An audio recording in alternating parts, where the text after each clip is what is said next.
if you go back to the COVID era, one thing that really frustrated me and motivated some of these comments is we were at a point where we were kicking kids out of school.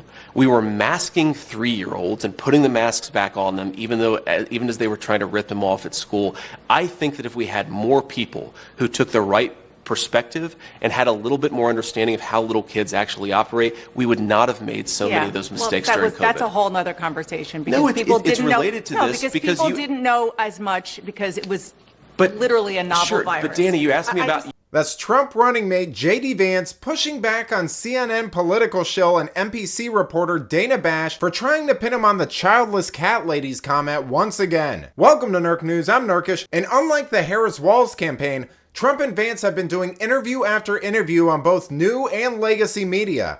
I'll let you guess which one has been more dishonest and politically biased. Carol Carty said she was almost a childless dog lady because she didn't happen to meet the right person until she was 40 years old.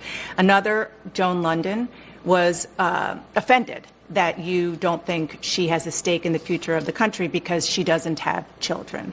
What do you say to key voters like that? Republicans, swing voters. Sure.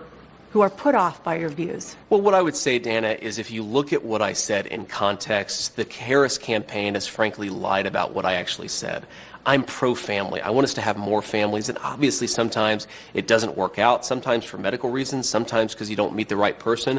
But the point is that our country has become anti-family in its public policy. That's all that I've ever said. If you want to be pro-family, I want to, because you do criticize, as you just did, the Democratic Party for being anti-family. I do. You called out Kamala Harris and Pete Buttigieg in particular. Kamala Harris has 2 stepchildren. Pete Buttigieg and his husband have adopted twins. I criticize Kamala Harris for being part of a set of ideas that exists in American leadership that is anti-family. I never, Dana, criticize people for not having kids. I criticize people for being anti-child. And I do think that Kamala Harris has made some bizarre statements. She has said things like, it's reasonable not to have children over climate change. I think it's the exact opposite message we should be sending to our young families. We've talked a lot more about a sarcastic remark I made 3 years ago. I think we should talk about the issues that most Americans care about. I only asked you one question about that. I asked you about policies, and I was asking about... You know, this perfectly encapsulates the new narrative establishment media shills like Dana Bash and Caitlin Collins have been trying to push about Trump and Vance. They can't deny that Harris and Walz have been avoiding them like the plague, so they acknowledge that the Republican ticket has been far more open to interviews, but try to paint those interviews in a negative light because they say they're not addressing their policies or staying on message. But the reason they can't do that effectively is because pretend journalists like this are constantly trying to derail the discussion by bringing up things like Vance's cat lady comment, which he's addressed ad nauseum at this point. With respect, you changed your position on an important thing, which is Donald Trump. Of course I did. And so why are you not a chameleon? People change their minds when the facts change. They should. But if you want to be the people's vice president or president, you should have to stand before an interviewer and say, this is why I changed my mind. So to everybody who's seen that I criticized Donald Trump, since he asked the question, first of all, I didn't think Donald Trump would be a good president. He was a great president. Wages were rising. The world was more peaceful. Remember, when Donald Trump was running for president the first time, they said he would start World War III. He brought more peace to the world than any president of my lifetime. The second thing, Dana, is I believed, and I'm ashamed of it, I believed a lot of the media lies about Donald Trump in 2016.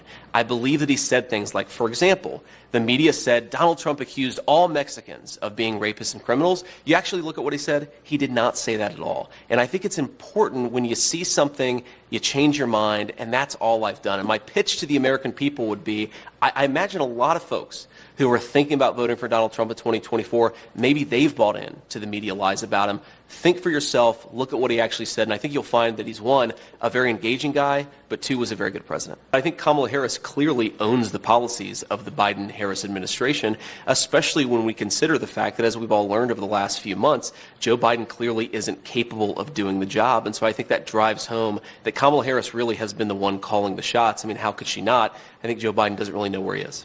Kamala Harris has been calling the shots, as who? Well, I think she has to have been, right? Because if she's not calling the shots, Dana, then who is?